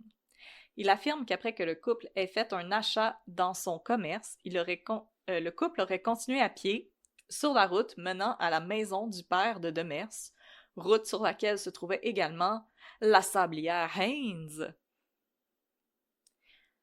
Plus tard dans la même soirée, Thomasin aurait à nouveau aperçu Demers, mais cette fois-ci, il était seul. On appelle ensuite à la barre des témoins Hector Demers, le père de l'accusé. Toi aussi, c'est un beau nom. Oui. Un vétéran, il déclare que Demers ne s'est pas rendu chez lui le soir où Monique Charland a disparu. Il dit aussi que son fils ne vivait plus chez lui depuis 2 ans et qu'il avait déjà rencontré Monique, mais Roger lui aurait dit qu'elle était sa secrétaire. que son fils n'habitait plus chez lui depuis Je 2 sais, ans. moi Comment il a aussi, fait pour avoir 5 enfants? Moi aussi, ce détail-là me... Il habitait pas avec sa femme quand il a eu ses 5 enfants? Ben ça, où lui puis sa femme, il habitait chez son père, avec les enfants. Hein? Je sais pas, ça se peut. C'est... Mais Non, moi aussi, quand il a dit... j'en reviens pas de son niveau de mangeage de merde. Partie 6. Goofballs, teinture diode, pas le temps de niaiser. Wow! OK. Wow! M'attendais pas à ça. L'avocat de Demers, maître Guy Bertrand, s'objecte à la déclaration que son client a faite au policier. Selon maître Bertrand, il est vrai que son client avait lui-même fait la demande d'entrer en contact avec un policier afin de se confesser. Toutefois, son client aurait par la suite rappelé le directeur de prison pour lui demander d'ignorer sa demande puisqu'il était alors sous l'effet des goofballs, soit une combinaison de barbiturique et d'amphétamine. What? What? Ça sort d'où ces affaires-là? Qu'est-ce qui se passe? OK, oui. Pour sa part, la couronne insiste que lorsque les policiers se sont rendus auprès de Demers, celui-ci n'a pas protesté et a livré sa version des faits de son libre arbitre. Demers rétorque alors, via son avocat, qu'au moment de faire sa déposition, il était sous l'effet de 7 goofballs, 20 aspirines et le contenu d'une bouteille d'iode. De la teinture d'iode? Comme de l'iode. Je pense que Keith Richards te regarderait de travers. Wow! C'est ça, j'allais dire, les beatniks peuvent aller se rhabiller. Que c'est tabarnouche. La couronne fait cependant appel à un médecin, le docteur Richard Autier, qui affirme que si Demers avait ingurgité une telle quantité d'iode, il aurait été hospitalisé pour des brûlures internes. La défense insiste toutefois sur le fait que Demers était sous l'effet des goofballs au moment de se confier aux policiers. Ben, il était peut-être sous l'effet des goofballs au moment de tuer Monique aussi, parce que je veux dire... I'm such a silly goose! Non, mais on parle... Là, on parle pas beaucoup de ça, mais dans ce temps-là, comme les amphétamines, Oui. c'était comme quelque chose qui était vraiment répandu, puis ça a des effets vraiment très dangereux sur tes facultés cognitives et tout, là, c'est comme... Oui, ben, je pense qu'il y avait clairement de l'alcool aussi dans... Ah oui, il y avait une 15 de 24, il a pété une bouteille sur la tête. Oui. T'en rappelles pas?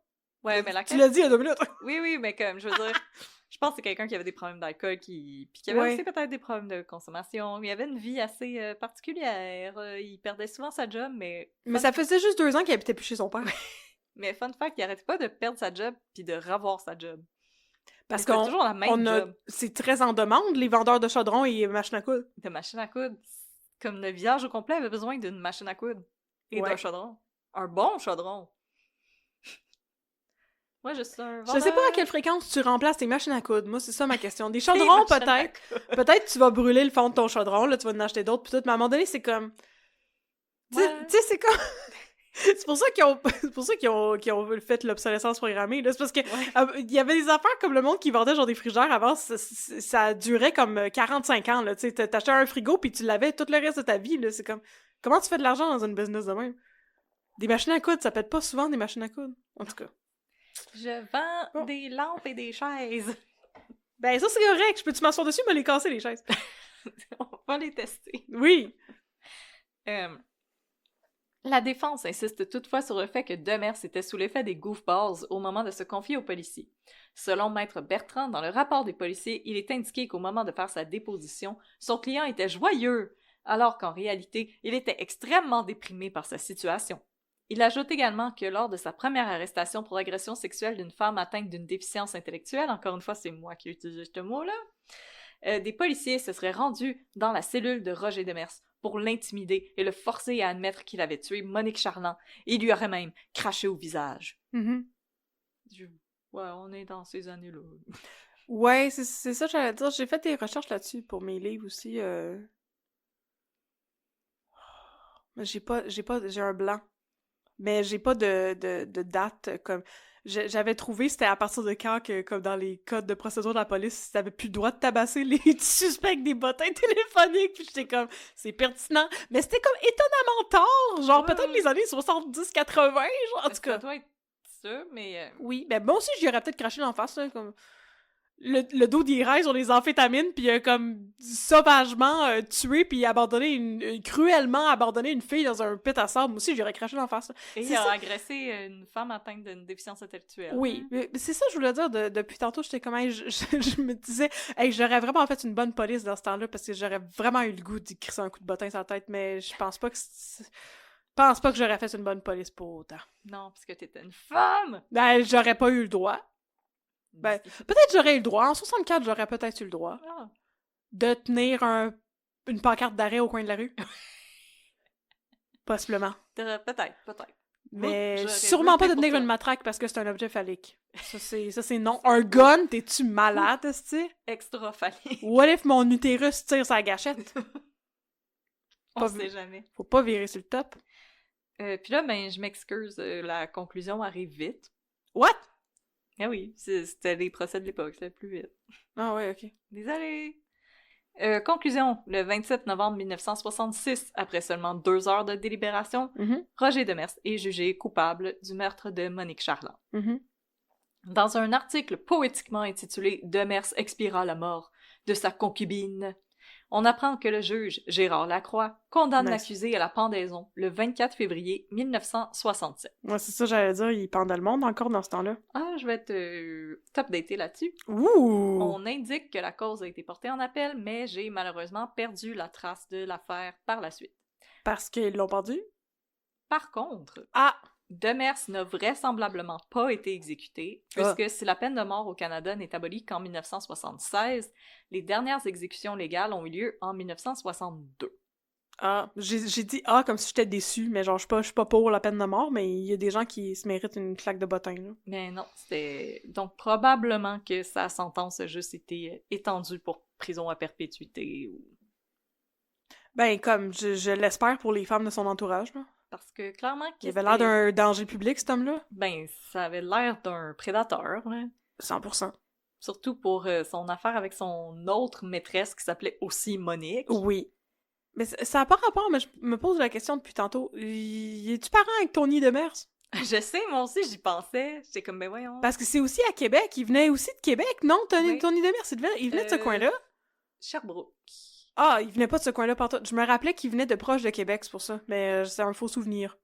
Non, ça m'intéressait comme cas, parce que j'en avais comme jamais entendu parler de cette affaire-là. Puis je trouvais ça intéressant. Mais comme, c'est de la grosse bullshit, son affaire. Son père habitait sur le chemin attenant au chemin qui menait à Sablière.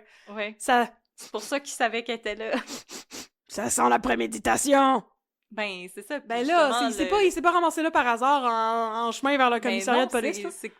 C'était ça le témoignage commis d'épicerie. Il les a vus sortir de l'épicerie, puis probablement qu'il a dit « On va aller visiter mon père ». Puis probablement qu'il l'a amené dans la sablière, qu'il l'a tué, puis qu'il l'a caché là. Quel est ce craqué mental? Comme... Je comprends pas pourquoi il a inventé... Ah, mais non, l'histoire de la voiture, c'est clairement pour dire comme « Non, c'est elle qui s'est jetée en bas de l'auto, c'est ça, c'était pas de ma faute, moi j'ai juste caché le cadavre, mais... Ouais, mais même à ça, cacher un cadavre, c'est pas légal. Non, cacher un cadavre, c'est pas légal, mais cacher un cadavre, c'est pas... ça encourt pas la peine de mort. Non, mais... C'est juste un meurtre, un homicide au premier degré qui encourait la peine de mort dans ce temps-là. C'est ça, mais... Je veux dire, même si vous êtes témoin, là, vous êtes assis sur un banc de parc, puis vous voyez quelqu'un se péter la face à terre puis mourir, ben, si vous cachez son cadavre dans des haies, si vous allez être reconnu coupable d'outrage à un cadavre. Non, je pense pas que c'est outrage à un cadavre, c'est complicité après le fait. Ouais, comme... Ça aurait une brush-up, mais connaissance du code criminel, là! Vous êtes supposé d'appeler la police puis de dire qu'est-ce qui s'est passé. Ben, ça dépend si, quand tu vois la personne qui se pète la tête puis qui meurt, avant de la mettre dans la haie, tu coupes ses doigts pour voler ses bagues. Oui, là, c'est outrage à un cadavre. C'est outrage d'un cadavre, onk! Puis après ça, c'est complicité après le fait. Fait que, comme, c'était pas... Il aurait pas mérité la peine de mort, c'était vraiment ça qui est arrivé, mais c'est absolument pas ça qui est arrivé, parce que ça fait absolument aucun sens. C'est ça, c'était pas mentionné dans Allo Police, parce que je sais pas à quel point il connaissait le code criminel, contrairement à moi, mais comme clairement, c'était pour ça que c'était ça sa défense, là. Ben oui, c'est pour ça que... C'est parce que, dans notre petite sensibilité moderne, ça a l'air moins pire, mais au point de vue de la loi, c'est la différence entre tu te ramasses à Bordeaux ou tu te ramasses au bout d'une corde. Ben, c'est pour ça que son avocat, il arrêtait pas d'essayer d'insister, puis... Ouais. pour te faire éviter la peine de mort, mais bon. la peine de mort était encore donnée, mais les gens étaient plus exécutés depuis 1962.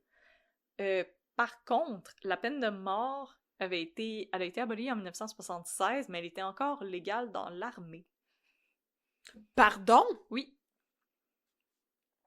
L'armée... Es-tu encore légal aujourd'hui dans l'armée? Non, l'armée, c'est quelque chose comme C'était dans les années 90 qu'ils l'ont enlevé. Mais ça, c'est pour les crimes de guerre. Si tu passes devant la cour martiale, là. Non, mais comme exécuter des soldats. Ouais, c'est ça. C'est ça que je veux dire. Ouais. C'est comme on va dire que t'es au front, puis là, tu décides tu pètes une fuse, tu tires une balle dans la tête à ton sergent, mettons, il pourrait t'exécuter. C'est tard. C'est très tard! C'est juste parce que c'est pas une affaire qui s'applique aux civils, là, c'est pour ça que... C'est ça. Mais c'est ça, ça disait qu'il a aboli en 1976, mais qu'elle était toujours légale pour l'armée. La même année que les Olympiques de Montréal. Exactement. Coïncidence? Je ne crois pas. Non, il voulait comme être genre, regardez! Positif! Venez chez nous! Et on n'a plus la peine de mort! Yeah! On n'a pas le vélodrome, mais on n'a plus la peine de mort non plus. Hein? Pax Plante était... pas Pax Plante... Jean Drapeau. Jean Drapeau était comme « Yeah! J'ai rien à voir là-dedans, mais yeah! » Moi, je pense souvent à... Tu sais, la joke qui circulait sur les internets. Moi, j'ai pas les bonnes expressions pour parler de ça parce que je suis vieille, tu sais. Mais sur les gars qui pensent à l'Empire romain. Oui. Moi, je pense vraiment souvent, depuis... Ça fait combien d'années? Sérieux, ça fait genre 4 ans que j'ai fait mon affaire sur le FLQ. Je pense tellement souvent à la photo de Jean Drapeau dans son sous-sol quand le FLQ avait mis une bombe dans sa maison. Puis il est juste comme... Il regarde son sous-sol tout explosé avec comme la tête basse un peu. Je pense souvent à ça. Ça vit rent free dans ma tête, avec la photo de Jean Drapeau dans son sous-sol. Ouais, mon sous-sol. Il était beau, mon sous-sol. Mon man cave. Qu'est-ce qu'elle va dire, ma femme? Mon beau man cave. Oh! C'est ça. Je pense souvent à ça. Jean Drapeau. Oui, c'est très original comme... J'ai des affaires qui vivent rent-free dans ma tête, pis c'est pas trop... c'est pas clair pourquoi. C'est original comme Empire romain. C'est très original comme... Si vous aussi, vous pensez à Jean Drapeau dans votre Empire romain, vous nous écrirez pour nous le dire. Fait que merci beaucoup tout le monde d'avoir été des nôtres pour un autre code Allo Police.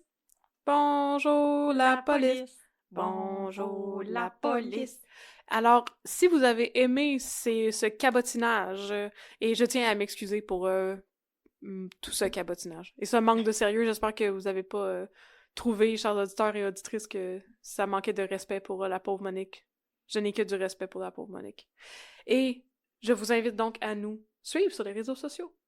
On est sur Facebook, @ un peu de crime, sur Instagram, @ un peu de crime dans ton café.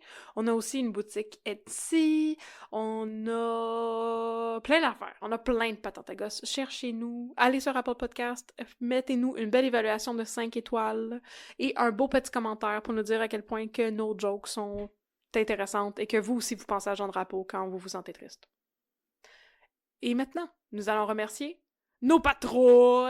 Nos Patreons! Oui, parce que nous avons nous sommes disponibles pour vous. On est disponible. On est disponible pour vous sur Patreon.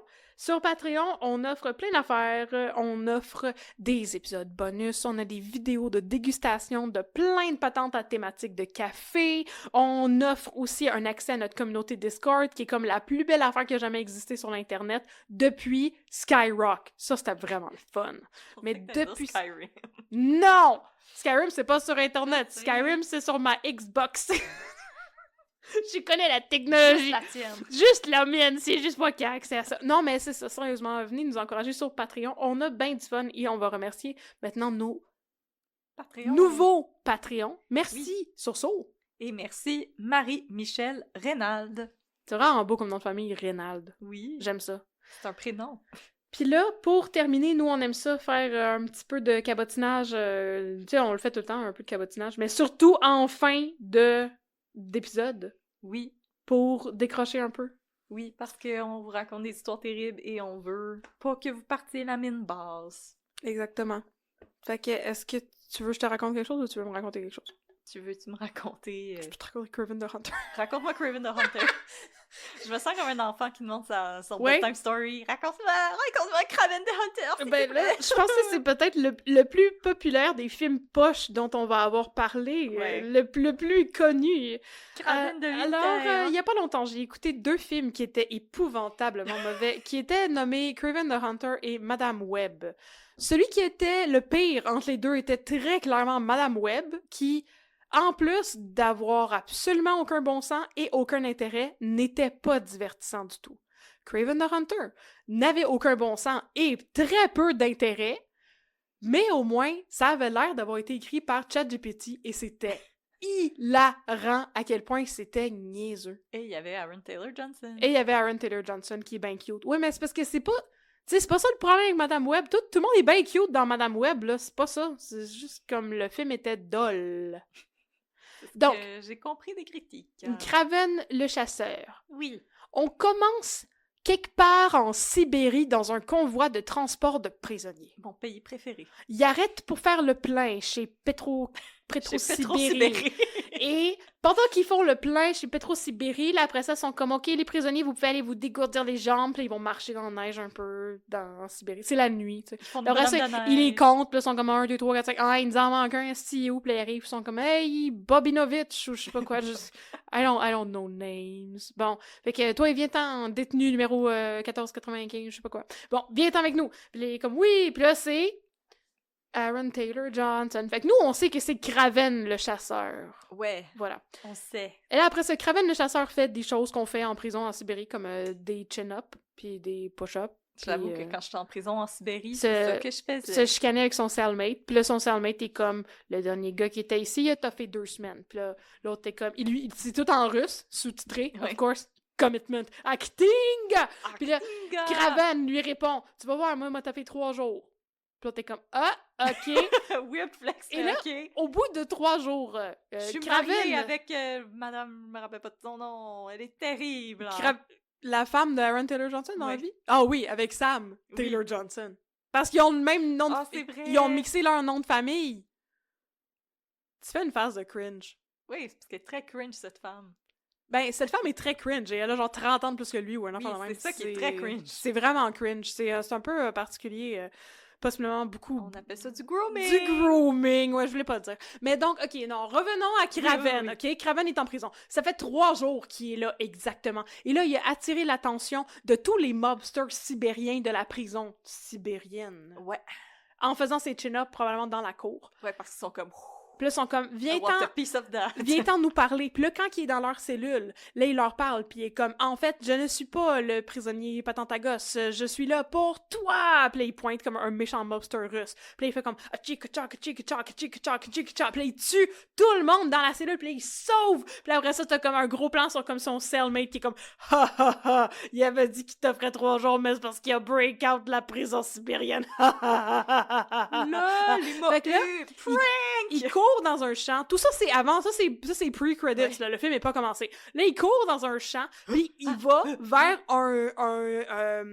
tu sais, les hélicoptères militaires, que ça s'ouvre en dessous. Ouais. C'est ça. Fait qu'il rentre là-dedans. Chopper. Il rentre dans le chopper, là, ça remonte. Puis après ça, sur la radio, c'est comme, ça s'est bien passé. Puis c'est comme, ah oui, tout s'est très bien passé. Et le mobster russe sibérien, il est mort. Puis là, c'est comme, merveilleux. Puis là, ça commence des credits. Puis là, tu te poses plein de questions. Par exemple, c'est qui l'a envoyé faire ça? C'est qui conduit le chopper? À qui parle dans le chopper?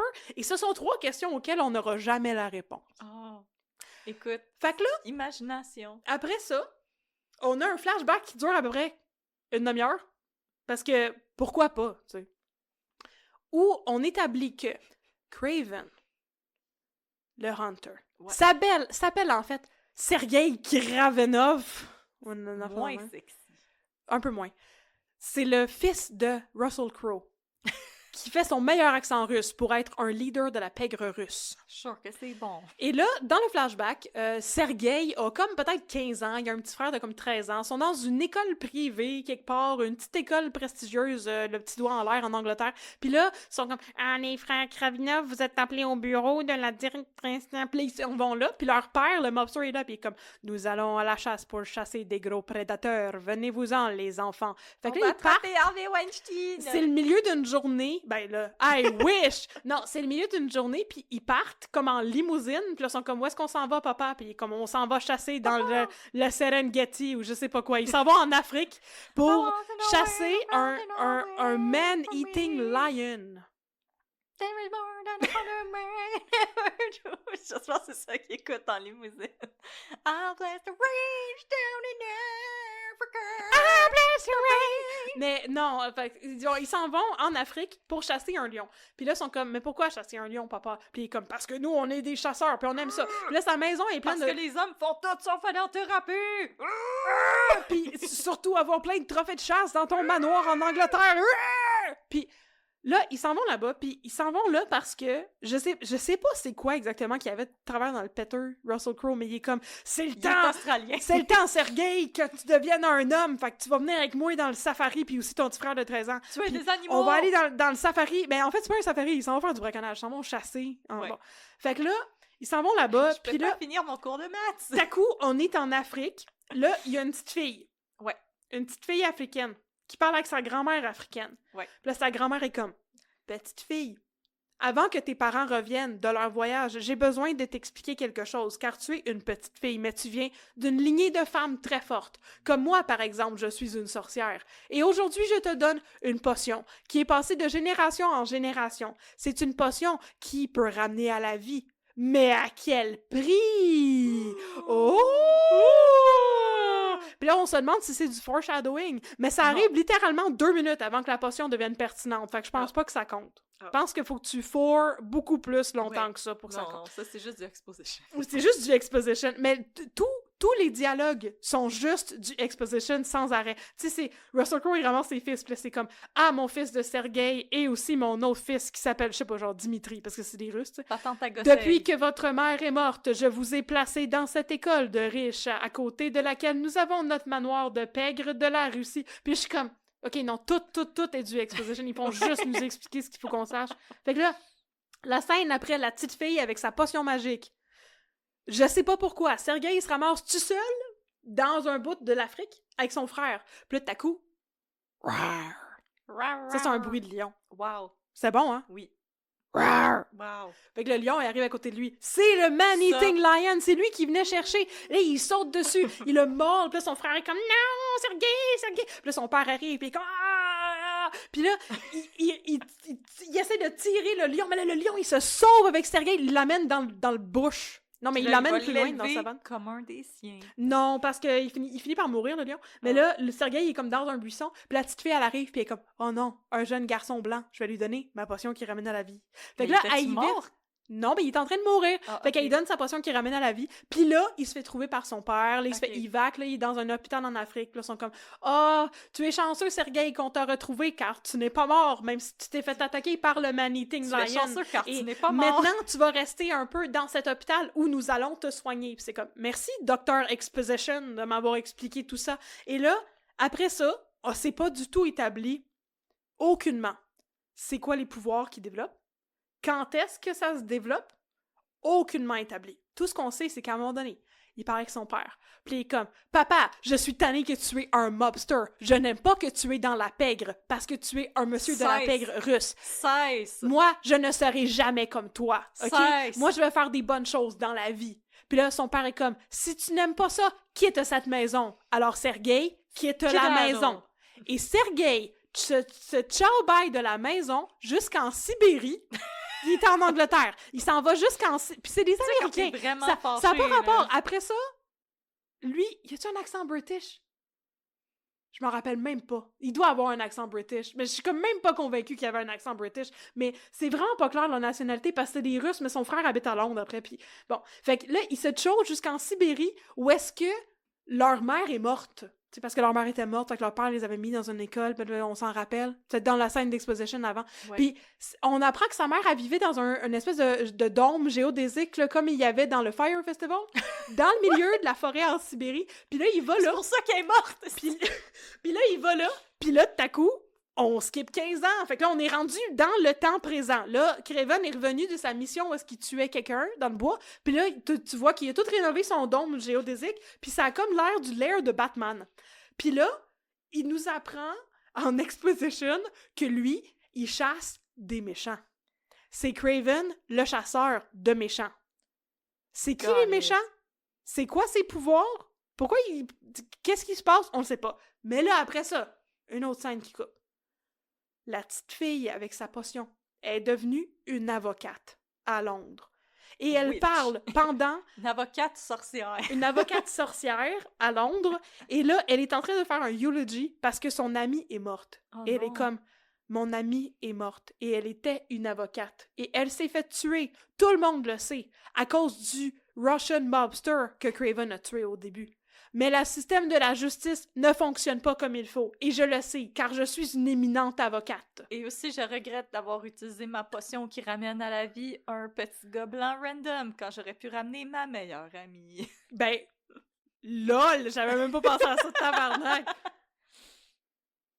C'est un autre plot hole. J'ai Bon, gaspillé ma Elle, potion. elle fait ce beau là. eulogy et ensuite tout le monde quitte le cimetière et elle essaie de partir quand elle est accostée par Kraven the Hunter qui est comme « Bonjour, tu ne te rappelles pas que je suis qui? » Et elle le coupe tout de suite et elle dit « Je me souviens très bien tu es qui. Je t'ai sauvé la vie, mais que fais-tu ici? » Et il dit « J'ai besoin de toi parce que moi je chasse les méchants et j'aimerais ça que tu m'aides à chasser des méchants. » Mais c'est toi le hunter, pourquoi t'as besoin d'aide? Parce qu'il a besoin d'aide, OK? fine. Puis là, elle est comme, mais moi, je ne fais pas ça, chasser des méchants, car je suis... Puis là, il la coupe, il est comme, une des plus grandes criminalistes de la ville. Puis là, elle est comme, oui. Il dit, je sais où tu travailles, je t'ai retrouvé, car je suis un chasseur, et ma job est chasser des gens. Pour vrai, ça n'a pas de sens, ça n'a aucun sens. Après ça, il va voir son frère. Là, ils établissent dans l'exposition, OK? Il s'en va dans un bar avec son frère. Puis là, son frère est comme « Merci, Sergei, d'être venu pour ma fête, car tu me visites une fois par année à mon anniversaire depuis 15 ans que t'as fait ta fugue de notre maison. C'est pour ça Puis que là- je porte un petit chapeau conique sur ma tête. Voilà. C'est ma fête. Attends, je vais t'en mettre un à toi aussi avec le petit élastique. Puis là, il dit « Oui, merci, mon frère Dimitri. Je suis venu te voir, mais tu sais, je n'aurai jamais une vie normale, car je suis Kraven, le chasseur qui vit dans un dôme géodésique en Sibérie. » By the way, bonne fête! By the way, bonne fête. Et là, son père se pointe et il est comme « Sergei, je ne t'ai pas vu depuis des années, depuis 15 ans que tu as fait ta fugue, mais je suis contente de te voir ici. » Et là, bon, de fil en aiguille, là, t'apprends, à travers le flashback pis tout, qu'il y a un autre mobster qui se transforme en rhinocéros. qui est l'ennemi de son père et l'ennemi... Attends, il se transforme en rhinocéros! Il y a un autre mobster. Mais t'as jamais établi qu'il y avait comme du fantastique là-dedans? Qu'est-ce qui se passe? Oui, mais il établit ça à un moment donné parce que je me rappelle pas ce qui se passe avec lui, mais il y a quelque chose qui est comme il y a un accident, puis là, il sauve en... il sauve en le transformant en rhinocéros. C'est... Pour vrai! Fait à cause de ça, il est toujours comme il y a un sac à dos pis il est plugué sur quelque chose. Pis là, quand il se déplugue de son sérum, il se transforme en rhinocéros. C'est super. Pis ce gars-là était le patron du mobster qui s'est fait tuer en prison par Kraven the Hunter, mais c'est aussi l'ennemi juré du père de Kraven the Hunter, le mobster. Fait que ce gars-là, un rhinocéros guy, travaille avec un autre gars qui a des pouvoirs magiques. Il s'appelle genre The Foreigner, ou comme The Outsider, ou une affaire comme ça. Foreigner. Et son pouvoir magique, c'est qu'il te regarde, puis là, il te dit, il enlève ses lunettes, puis il est comme, 1. Puis là, le temps ralentit. Puis là, il continue à compter au ralenti. 2. Puis là, lui, il bouge à une vitesse normale, mais toi, t'es toute figée. 3. Puis là, ça revient à la réalité. Puis là, il a fait plein d'affaires, là, il t'a tiré dans la tête 3-4 fois, puis t'es comme, oh! Il contrôle le temps en disant 1, 2, 3, puis en enlevant ses lunettes. Puis là, lui travaille pour le mobster rhinocéros. Et ils décident ensemble de kidnapper le frère de Kraven the Hunter pour réussir à attirer Kraven the Hunter pour chasser le chasseur et le tuer. Et ils ont réussi à savoir que c'était lui qui avait tué le mobster en prison parce que en prison, il y avait des caméras de sécurité. Le mobster, il avait accès à ça. Puis sur les caméras de sécurité, ça montrait la face de Kraven the Hunter, puis il y avait un système de reconnaissance faciale qui a reconnu sa face, puis ça fait comme... Puis là, c'était écrit comme 93% match Kraven the Hunter! Kraven the Hunter. Pour vrai! C'était écrit ça! Puis là, c'est comme, je suis le meilleur chasseur de tous les temps et personne ne sait je suis qui, sauf ce logiciel de reconnaissance faciale. Mais, Pour une raison quelconque. mais Kraven Oui. chasse des méchants, fait eux, ils Oui. sont des méchants, fait que Oui. Kraven peut déjà les chasser, ils n'ont pas besoin. Non, mais après, il a besoin de l'aide de la petite fille de la sorcière. Il l'amène avec lui dans le dôme en Sibérie, puis il y a une scène où c'est pas du foreshadowing, c'est vraiment de l'exposition. On apprend que, parce qu'il monte à un moment donné son attirail de toutes ses armes, tu sais, c'est vraiment comme un lair de Batman, c'est super random. Puis il est comme, check toutes mes guns! Puis elle est comme, yo! Un arc à flèche! Moi, je suis bonne dans les arcs à flèche, je faisais de l'arc à flèche quand j'étais, tu sais, je faisais de l'archery quand j'étais dans des camps de vacances, quand j'étais petite. Puis il est comme, ha ha ha, c'est le fun, I wonder if that will be useful in a second. Puis là, 2 secondes après, le Foreigner arrive en chantant I Wanna Know What Love Is et il essaie de tuer Kraven the Hunter et personne n'est capable de l'arrêter, le Foreigner, parce qu'il a son pouvoir magique qui enlève ses lunettes puis qui ralentit le temps.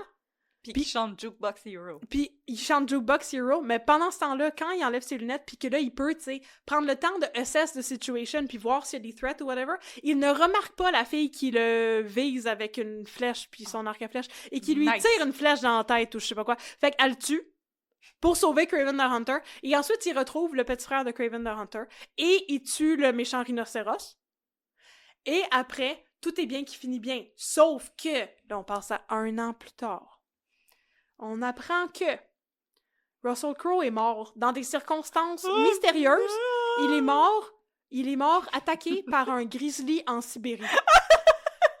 Et là, il y a un détail que j'avais oublié de te dire qui tie everything together. Quand Kraven, il avait 14 ans puis qu'il était rendu en Sibérie pour la première fois à chercher le dôme de sa mère, à un moment donné, il y avait genre des caribous qui fonçaient sur lui. Ça arrive. Puis là, les caribous ont comme reconnu qu'il était un animal comme eux. Et là, ils ont comme arrêté de stampeder vers lui. Puis là, t'as compris que comme Kraven the Hunter communique mentalement avec les animaux. Fait que là, on apprend à la fin que ben c'est lui qui a communiqué mentalement avec un grizzly pour qu'il tue son père. Puis là, à cause de ça, son frère est devenu la tête de l'empire de la pègre.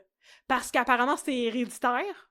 Ce qui est une affaire qui arrive, mais une affaire qui arrive pas tout le temps. Mais là, il est devenu un nouveau mobster.